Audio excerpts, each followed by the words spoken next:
नमस्कार। आज की वीडियो में हम की और की के सही प्रयोग को जानेंगे। हम जानेंगे कि और की का प्रयोग कहाँ पर होता है। अक्सर हिंदी के विद्यार्थियों को की और की के प्रयोग में बहुत परेशानी आती है। कई बार वो लिख कर देखते हैं और जो उनको सही लगती है, सुटेबल लगती है, वही वो लिख देते हैं। तो आज हम इनका सही ज्ञान करना सीखेंगे, इनका सही प्रयोग करना सीखेंगे। सबसे पहले बात करते हैं बेटा की और की, इसका अंतर क्या है। सबसे पहला अंतर तो उच्चारण का है। की इसका बहुत ही जो उच्चारण का समय है वो बहुत कम है और की यहाँ पर की का उच्चारण समय अधिक है। सबसे पहले तो उच्चारण की, उसके बाद आती है बात की का प्रयोग हम योजक, ये जो की है वो योजक है, योजक के रूप में हम इसका प्रयोग करते हैं। योजक के रूप में, योजक क्या है? योजक दो वाक्यों को जोड़ने के लिए प्रयोग किया जाता है। तो यहाँ पर जो की है उसका प्रयोग हम दो वाक्यों को जोड़ने के लिए करते हैं। आइए अब इसे हम उदाहरण के रूप में समझते हैं। पहला उदाहरण हम लेते हैं, उसने कहा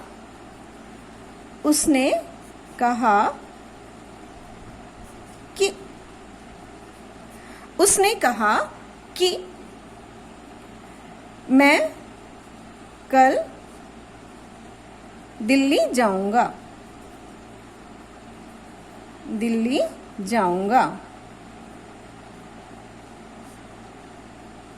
अब यहाँ पर की, उसने कहा मैं कल दिल्ली जाऊंगा। अब ये दोनों उपवाक्य जो हैं बेटा, उनको हम जोड़ रहे हैं और किसके माध्यम से? की, ये है योजक।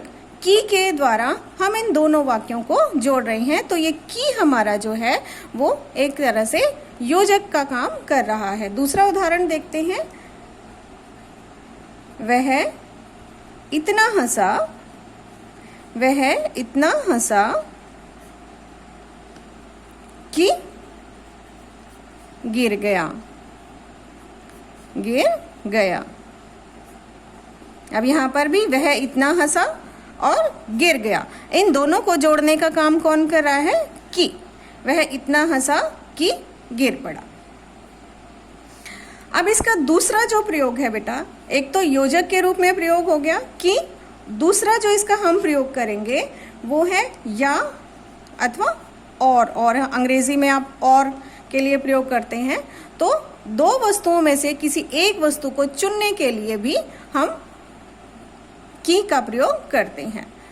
उदाहरण के लिए देखते हैं, तुम चाय लोगे कि कॉफी? तुम चाय लोगे कि कॉफी?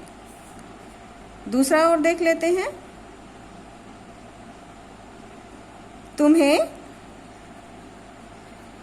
तुम्हें केला पसंद है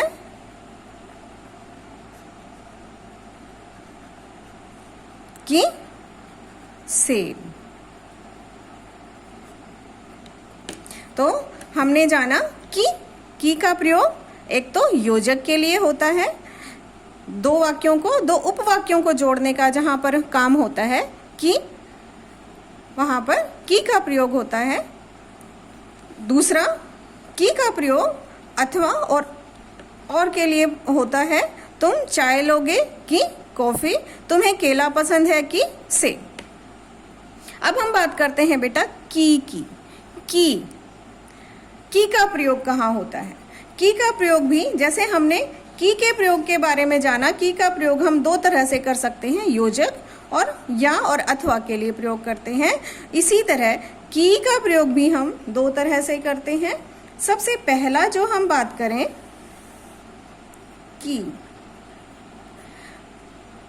सबसे पहले हम क्रिया के भूतकाल के रूप में, क्रिया का जो भूतकालिक रूप है उसके लिए हम की का प्रयोग करते हैं। क्रिया के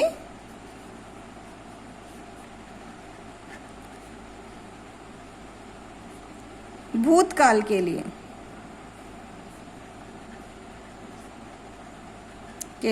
हम इसका प्रयोग करते हैं। उदाहरण देख लेते हैं बेटा। पहला उदाहरण, उसने कल पढ़ाई की। अब यहाँ पर पढ़ाई की वो कर चुका है, क्रिया का भूतकाल रूप है कि उसने कल पढ़ाई की। दूसरा उदाहरण हम ले लेते हैं, तुमने लड़ाई की। तुमने लड़ाई की, ठीक है।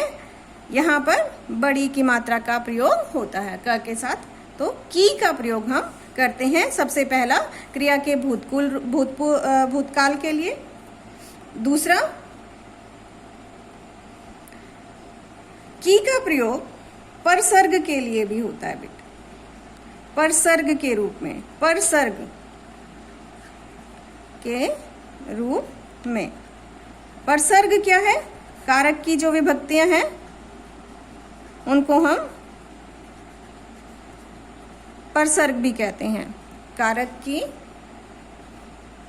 विभक्तियां। अब कारक की विभक्तियों के लिए, किसके लिए बेटा? की का प्रयोग संबंध कारक, काके की होता है ना, संबंध कारक, संबंध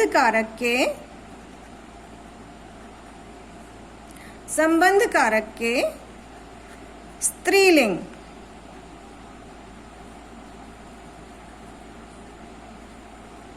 स्त्रीलिंग शब्दों के लिए भी की का प्रयोग हम करते हैं।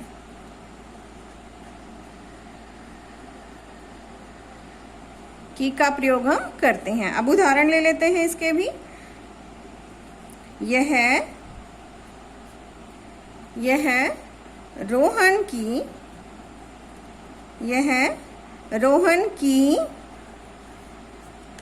किताब, यह रोहन की किताब है। दूसरा, यह वैभव की पतंग है। तो इस तरह से हम दोनों की और की का प्रयोग हम करते हैं।